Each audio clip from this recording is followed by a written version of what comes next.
Hello అండి. మనం ప్రతిరోజు ఎన్నో విషయాలకి, మరెన్నో పనులకి సమయం కేటాయిస్తూ ఉంటాం కదా! కానీ మనం ప్రతిరోజు కొన్ని ముఖ్యమైన విషయాలకి ఖచ్చితంగా సమయాన్ని కేటాయించాల్సి ఉంటుంది. అందులో మొదటిది ఆలోచించడానికి సమయాన్ని కేటాయించాలి. దీనివలన మనం ఏది మంచి, ఏది చెడు, ఎందుకు చేయాలి, ఎందుకు చేయకూడదు, ఎలా చేయాలి, ఎలా చేయకూడదు అని ఆలోచించే శక్తి కలుగుతుంది.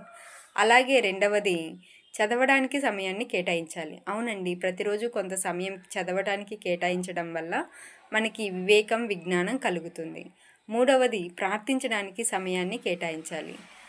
జీవితంలో అత్యంత ముఖ్యమైన మనశ్శాంతి ప్రార్థించడం వల్ల మనకి కలుగుతుంది. కాబట్టి ఖచ్చితంగా ప్రార్థించడానికి కొంత సమయాన్ని కేటాయించాలి.